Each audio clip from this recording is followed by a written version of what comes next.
We got a lot to get into this week, but we'll start with me just asking, man, how you feeling, man? It's been a long week. A lot's happened this week. You doing all right?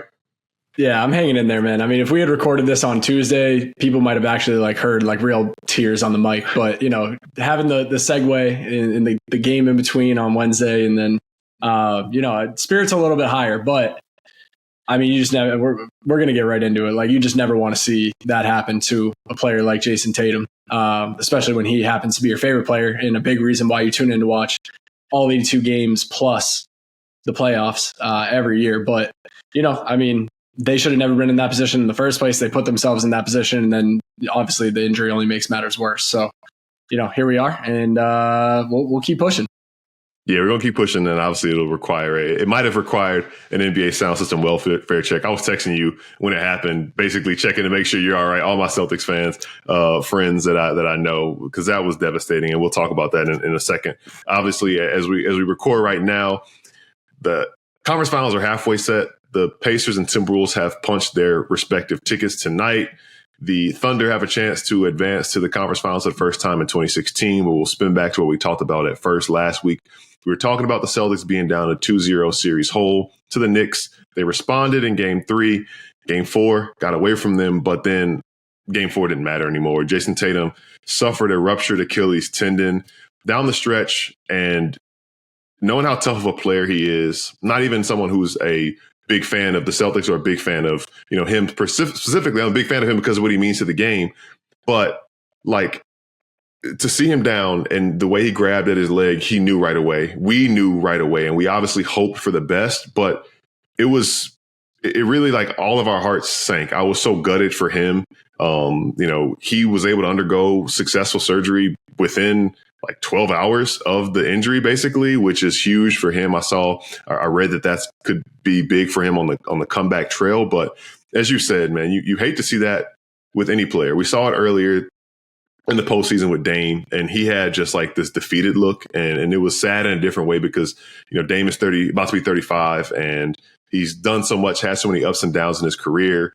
But to see Jayson Tatum writhing in pain, to see him not able to put any weight on it and just kind of recognize that, hey, I'm in the prime of my career. I just won a championship. I'm looking to do it again. And him recognizing in that exact moment that it wasn't, I don't even think it was the pain of the injury that caused him to cry like that. It was just what it meant in that moment for this series and for the next 8 to 10 to 12 months. So it's hard to put it into words what all of that means, but those pictures, those moments say so much itself. Yeah, I mean, it's been 48 hours of trying to gather my thoughts of how to articulate what that injury meant both to the Celtics and to the NBA and to Jayson Tatum. Obviously one of the most significant injuries, seriously, in NBA history. I mean, He's one of the youngest players to ever suffer an Achilles injury like that. There's not a lot of data out there of players his age, 27 years old, to tear their Achilles. And especially for someone like him who has had a relatively clean bill of health. He's had a high ankle sprain here, wrist injury there. He's had the thumb thing. He's, knee injury, shoulder, but nothing serious, nothing that's kept him out long term. I mean, the guy's only missed 60 something games in his entire career. And one playoff game before playoff game. And that was wrist related. Right. So for him to have no serious lower body injuries whatsoever, and then him basically be the model of this is how you play at a high level every single night, and then have that happen. A lot of that, the devastation has to be the mental part of it for him of what am I going to do without playing basketball for basically 12 months? I mean, they haven't officially ruled him out for the entire season. It's going to take a little bit to see how he reacts from surgery and his rehab and everything like that. But, I mean, Kevin Durant, obviously he was 30 years old when it happened in the NBA finals, but he missed the entire season. A lot of that was precautionary, and he has become kind of a model of this is what you could look like when you recover from an Achilles injury the right way, because he obviously came back just as good, if not better, than he was before. The numbers that he was putting up, the efficiency he was scoring with, everything like that. So you just kind of have to hope and pray that with Tatum, for himself first, he is young. He didn't have any other previous injuries that would really affect his recovery and his timeline. And that maybe it can help him recover a little bit faster. And also too, like just reading up on it, like it's like when you're looking for silver linings, like it happened to his right Achilles, which is a big difference because as a righty, you push off on your left leg. Yeah. So like little things like that. And then as you mentioned, it was Noah Dalzell, yeah, Dalzell, if I mispronounce her last name, but had an incredible article that I read today, speaking with an Achilles surgeon, an expert on the matter, and how he was saying that he's never seen anybody get the procedure done as fast as Tatum did within 12 hours. I mean, we found out that the surgery was complete before we even found out the Achilles was ruptured. In the article, the doctor was talking specifically about how that's important because your body naturally tries to heal with scar tissue, so it becomes tougher to repair on the longer that you wait. In Tatum's, they were able to just kind of like put the muscles back together the way, and it like almost makes me like, it gives me goosebumps talking about it. But when I was reading about it, I'm like, oh, this is like a really, really interesting article. I would recommend going over to her Twitter page and clicking and reading that. It was incredibly done. But, just for him to suffer that, it's obviously heartbreaking. And, I'm sure we'll get into what it means for the Celtics in the future as well. But, just kind of thoughts and prayers to JT and hope for a speedy recovery. And it was cool to see the Celtics respond the way they did the following game. Yeah, get well soon, JT. That's the biggest thing. Getting him back. And Jalen Brunson said it. He said, the NBA needs Jayson Tatum. The NBA is better when Jayson Tatum is playing. And, I hate that it took this, but I really hope that, when he's back, I'm not going to say if, we're going to speak into existence, when he's back, dominating the way he was in Game 4, not for nothing, by the way, he was turning in a signature Game 4 performance, which makes it all the more heartbreaking and demoralizing. People are going to forget about the game itself. Exactly. It was up to 42, 44 when he went down, with 3+ minutes left in the game. But when he's back and when he's back playing at that level, I just hope that we don't, and not me or you, but we as basketball community don't take him for granted like so many people did before. And I hate that it takes an injury of this magnitude for us to have to say this, but I do think that once he's back, what he does and everything he's done and meant for the game, for one of the most historic franchises in all of sports, can be appreciated the way that it should have been appreciated from day one once he's back doing it. And like you said, team dug deep.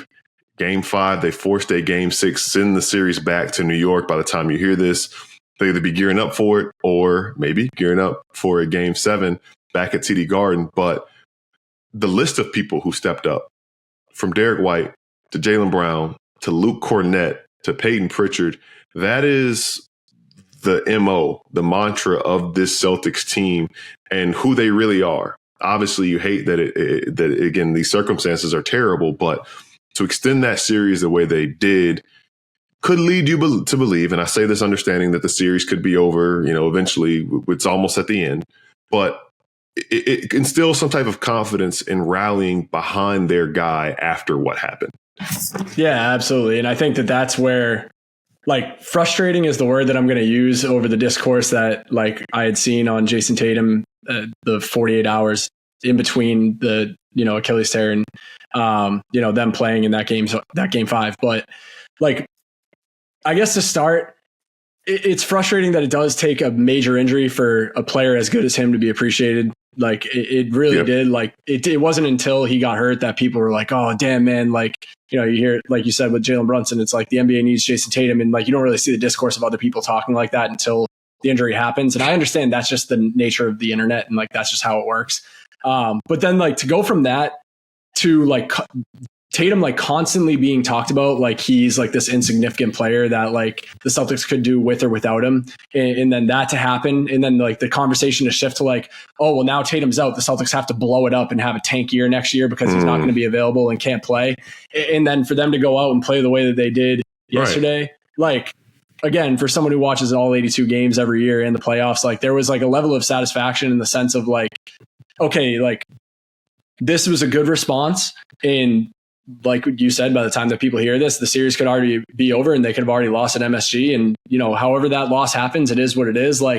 That was enough of a reminder to everybody that this team, even without Tatum, still has Jaylen Brown, who is undoubtedly a top 20 player in the NBA. They still have Derek White. Who knows what's going to happen with Porzingis and Drew Holiday and the other guys. But the front office has a good history of making the right moves to put the right pieces around those guys to make the team as successful as possible. Brad Stevens, I don't know if I would trust anybody in the entire NBA. Maybe Sam Presti, maybe, obviously other great GMs, executives out there, but I don't know if I would trust anybody as much as I would Brad Stevens to put this team in a position to win games next year.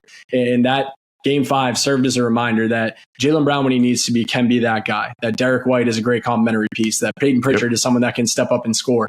That, Missoula made the right adjustment going to Cornet because Porzingis just doesn't have it in him to give them the minutes they need. And everybody stepped up. Everybody was playing with heart. Jaylen's, diving into the bench to save plays. Luke Cornet had 7 blocks. Like, I don't even know what I was watching. But, the Knicks could close this out at MSG, and it would not shock me if they do whatsoever.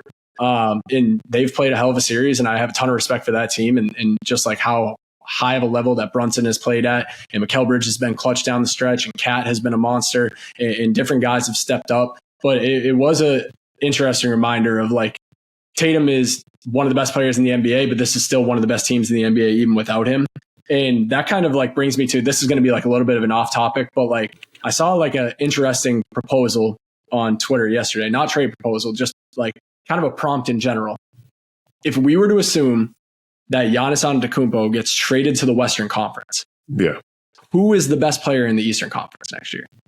Now, the names that kind of come to mind, I mean, Jalen Brunson is definitely up there.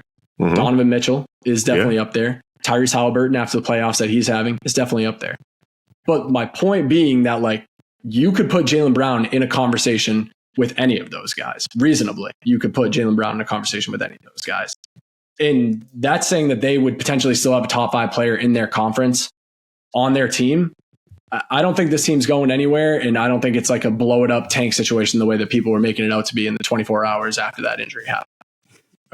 Two things. When I was about to start laughing when you said you saw an interesting proposal and then you said the word prompt, I thought you saw a promposal. It is that time of the year, and I was a little confused for a second. I was like, what's this got to do? You said off topic. I was like, how off topic are we getting here? No, not that off topic. I saw Paolo Banchero was another guy that was mentioned in those topics as well. I think he's still a little bit away, but he's right there as well. But to your point, it is a good way to kind of recalibrate, because ultimately we are in a sport, in a business, in an era, an age of sensationalism. I'm so against it, I can't even say the word right. But where it's like, it's either everything or nothing. And it's like, oh man, you got the team that's just perfectly put together to win a championship. Then you lose a big piece and now they can't do anything. It's like, well, this team didn't win 61 games because of one player. Obviously, he's their all NBA first team performer. He's a big reason why.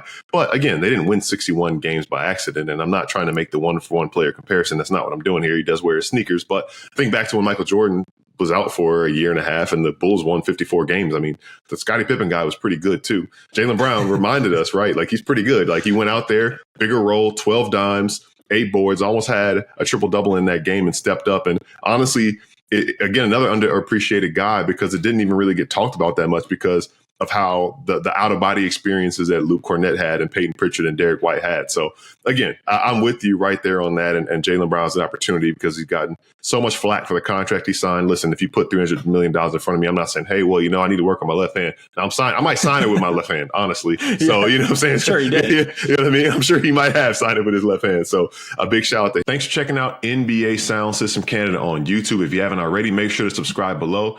And find us wherever you get your podcasts. And on Instagram, we have weekly episodes and bonus content throughout the week.